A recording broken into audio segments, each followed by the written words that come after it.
दोस्तों, कैसे हैं आप सब। मेरा नाम अंकिता है। मैं एक कॉलेज की स्टूडेंट हूँ। मैं अपने कॉलेज की अच्छी स्टूडेंट हूँ। मैं बहुत ही मन लगाकर पढ़ाई करती रहती, रोज़ रोज़ क्लास करती और क्लास ख़त्म होते ही घर लौट आती। अपने दोस्त राधिका के घर पे रेंट पर रहती थी।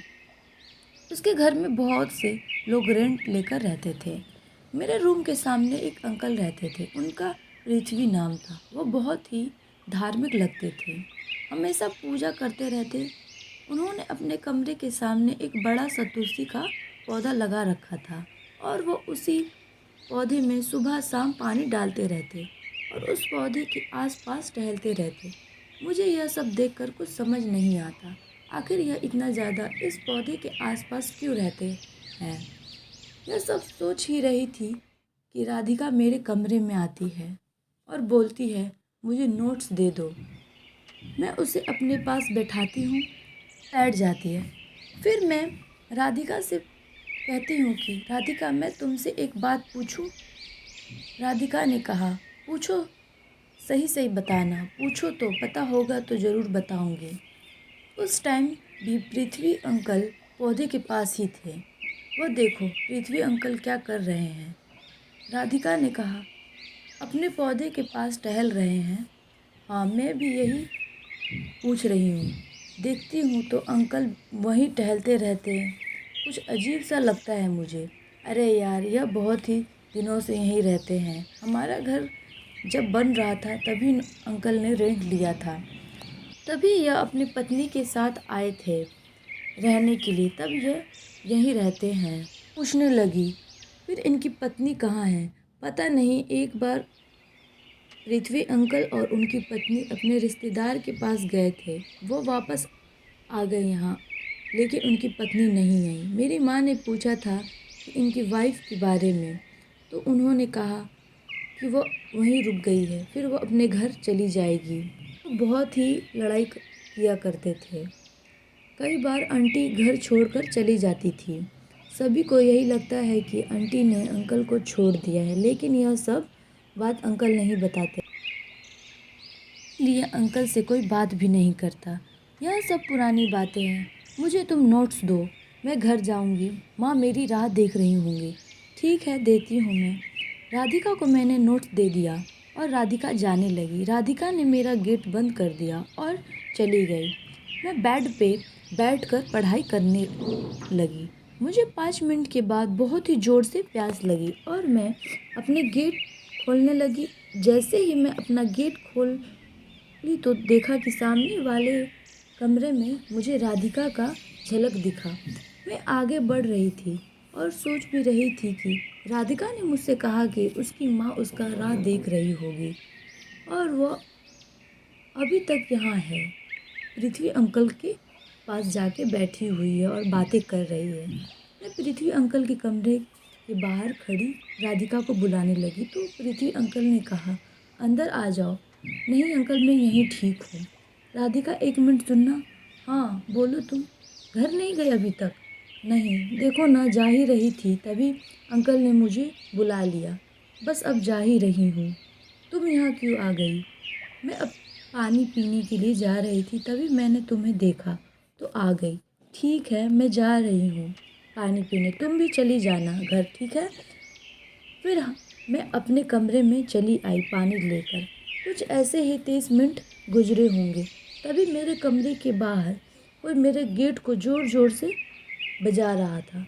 मैंने दरवाज़ा खोला तो देखा राधिका की मम्मी आई हैं। मैंने उन्हें अंदर बुलाया और बैठाया। जैसे ही आंटी बैठी और पूछने लगी कि राधिका कहाँ है, घबराते हुए बोला, राधिका राधिका तो चली गई। उसे मेरे कमरे से गए हुए 40 मिनट हो गए, अभी तक वो घर नहीं पहुंची। आंटी कहा, फिर वो कहाँ चली गई? तो अभी तक नहीं पहुंची है।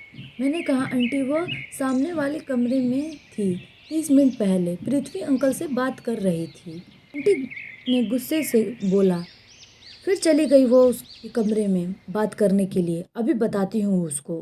मैं उसे 1000 बार मना किया है कि पृथ्वी के पास नहीं जाने के लिए और उससे बात भी नहीं करने के लिए, फिर भी ये लड़की मानती नहीं है।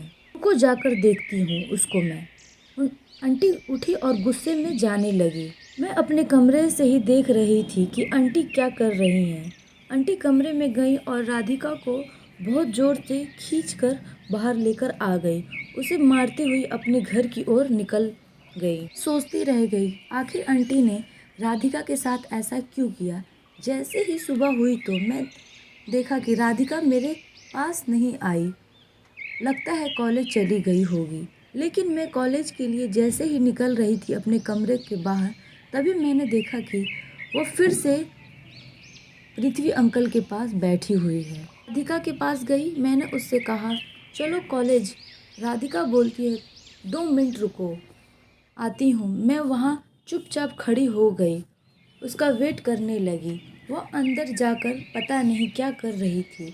10 मिनट निकल गए, फिर मैंने आवाज़ लगाया, राधिका आओ ना, बहुत लेट हो गया है। राधिका आ गई, फिर हम दोनों कॉलेज जाने लगे। मैं मन ही मन में सोचने लगी कि कल रात वाली बातें सारी पूछूं क्या राधिका से। लेकिन मैंने सोचा पता नहीं इसको बुरा लग जाए, फिर ये पता नहीं बताएगी भी कि नहीं। चलो चुपचाप चलते हैं फिर, और क्या। राधिका बोलती है तुम मेरी मम्मी से कुछ नहीं कहना, ये सब जो भी आज बात हुआ है और तुमने जो भी देखा है उसके बारे में। मैंने कहा ठीक है, मैं आंटी को नहीं बताऊंगी कुछ भी।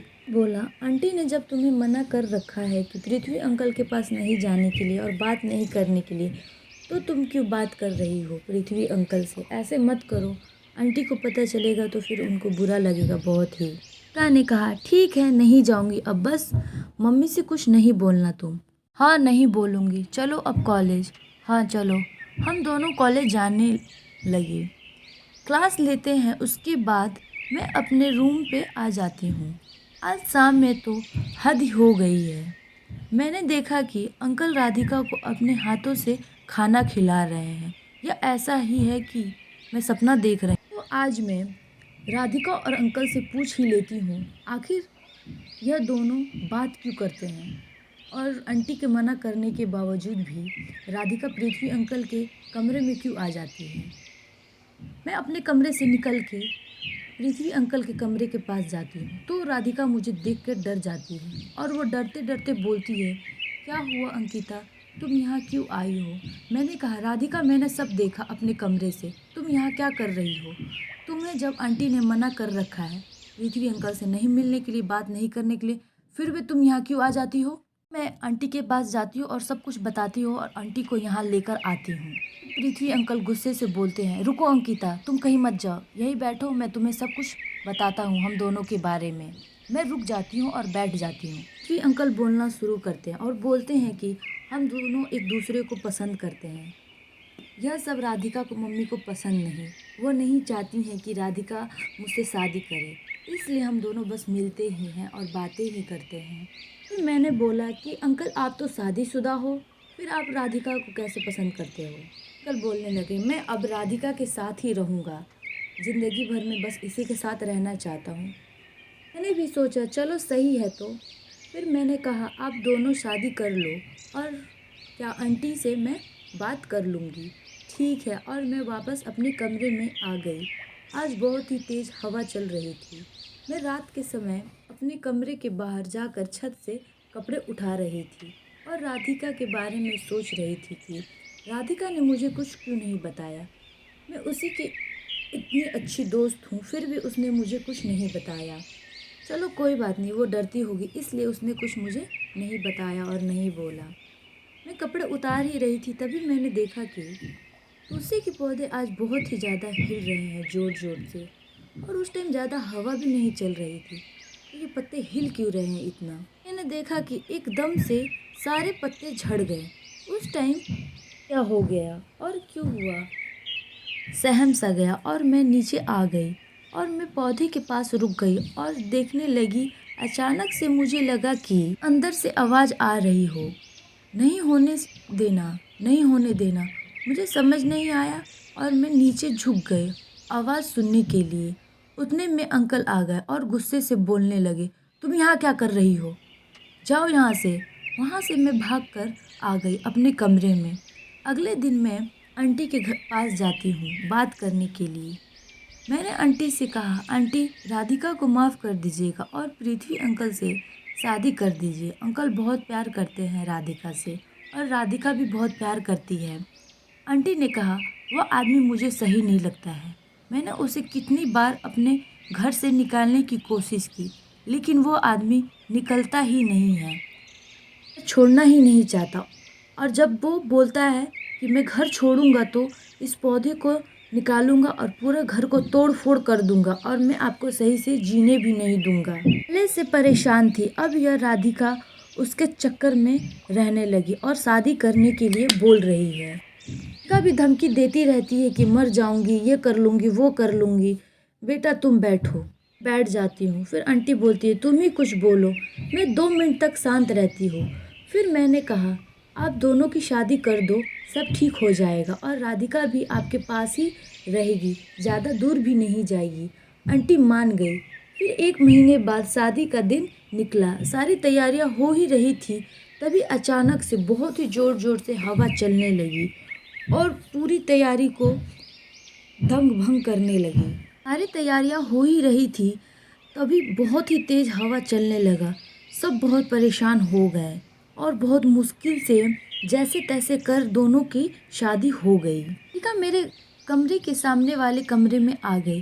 वह खुश थी, तो मुझे भी यह सब बहुत ही अच्छा लग रहा था। चलो मैंने दोनों की शादी करवा ही दी और मैं भी बहुत ही खुश थी राधिका को देखकर।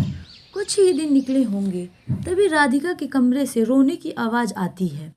तो मैं दौड़ती हुई राधिका के कमरे में जाती हूँ तो देखती हूँ कि राधिका अकेले बैठी हुई है और खुद से बातें कर रही है, फिर रोने लग रही है।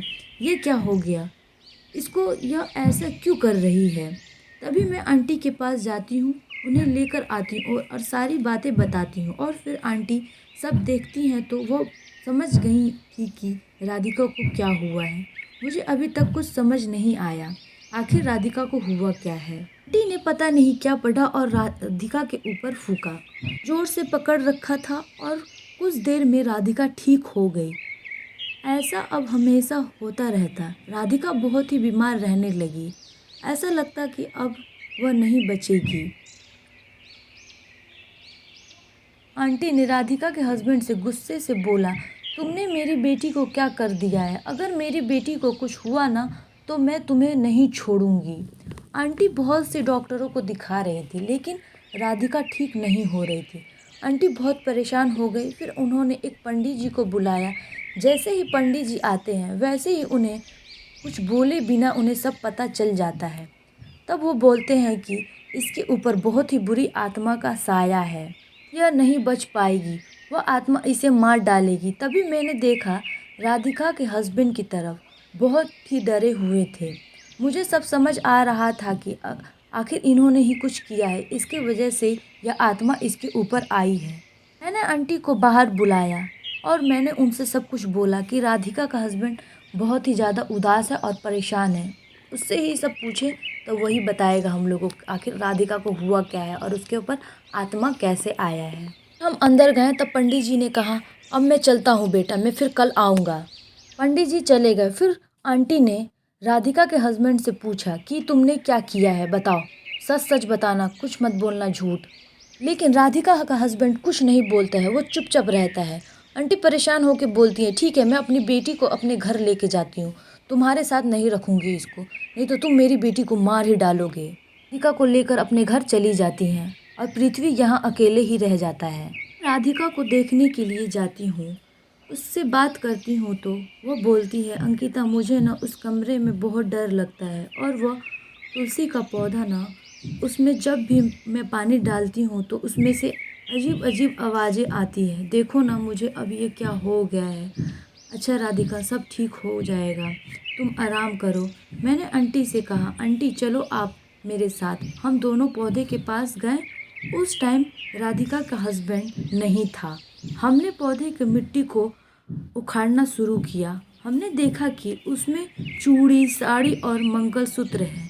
आंटी यह सब देखकर बोलती हैं कि यह तो पृथ्वी की पहली वाइफ का है। मैंने वह सब सारी सामानें फिर से उसमें मिट्टी में डाल दिया और मिट्टी से पूरी अच्छी तरीके से ढक दिया। मैंने रात के समय राधिका के हस्बैंड को देखा कि अपने कमरे में बैठे हुए थे। जब आंटी आ गई सब कुछ पता करने के लिए, मेरी बेटी के ऊपर किसकी आत्मा है और तुमने तुलसी के पौधे की मिट्टी में क्या क्या रखा है, बताओ मुझे सब कुछ। सब बातें सुन के बहुत ही डर गए थे। सोच रहे थे कि इन्हें सब कुछ पता चल गया है, लग रहा है तो मुझे नहीं छोड़ेंगे। चलो अब सच सच बता देता हूँ। उसके अंदर मेरी पहली पत्नी का सारा सामान है। वह मेरी वजह से मर गई। मैंने उसका इलाज नहीं कराया। वह बहुत ही बीमार थी। वह तड़प तड़प के मर गई। मुझे जब यह सब पता चला तो मैं गया तो उस देखने के लिए। तब तक उसकी मृत्यु हो गई थी। मैं बहुत ही डर गया था कि मैंने उसका इलाज नहीं करा हो गया है। यह सब मेरी वजह से हुआ है, इसलिए मैंने उसकी यह सारी सामानें इस पौधे में डाल रखा है और मैं इसका ध्यान रखता हूँ। मैं आंटी की तरफ देखी और बोली, आंटी ये लग रहा है पागल हो गया है। आप पंडित जी को फ़ोन लगाइए और पंडित जी से सारी बातें बताइए। तभी मैंने बाहर देखा कि राधिका आ रही है और राधिका अंदर आ जाती है। उस टाइम मैं राधिका से बोलती हूँ, राधिका तुम यहाँ क्यों आ गई। राधिका कुछ नहीं बोलती है क्योंकि उसके ऊपर आत्मा आई हुई रहती है। वह अपने हस्बैंड के पास जाती है और उनका गला बहुत ज़ोर से पकड़ लेती है और मैं और आंटी कोशिश करते हैं कि उसे छुड़ा दें, लेकिन राधिका नहीं छोड़ती है। फिर वो अपने आप को मारती, फिर वो अपने हस्बैंड को मारती और बैठ के रोने लगती। मुझे ऐसा लगता है कि हम लोगों को जल्दी से पंडित जी को बुलाना चाहिए। गई और पंडित जी को मैंने फ़ोन लगाया और बोला, पंडित जी जितना जल्दी हो सके आप आ जाइए यहाँ पे। फिर पंडित जी 5 मिनट में आ जाते हैं। फिर उन्होंने देखा कि ये क्या कर रही है लड़की। उन्होंने क्या किया, कमरे का गेट बंद किया और उसके बाद मंत्र वगैरह पढ़ने लगे। 20 मिनट तक पंडित जी ने मंत्र पढ़ा, तब जाके कमरे से शांति की आवाज़ आती है। जी कमरे के बाहर आते हैं, फिर मिट्टी को हटाते हैं हम लोग। फिर पूरी सामान बाहर हमने किया। फिर पंडित जी ने उन सारी सामानों को उठाया और ले जाकर आग लगाया और फिर पंडित जी आ जाते हैं। फिर उन्होंने कहा कि इस सामान की वजह से इसकी पहली बीवी का आत्मा यहीं पे था। अब किसी चीज़ का डर नहीं है और आप लोग अब आराम से रह सकते हैं। पंडित जी चले जाते हैं। फिर आंटी ने सोचा कि मैं इस पागल के पास नहीं छोड़ूंगा अपनी बेटी को, नहीं तो ये मार डालेगा मेरी बेटी को। आंटी ने राधिका को लेकर चली गई। राधिका ठीक है, अपनी मम्मी के साथ रह रही है खुशी खुशी और बहुत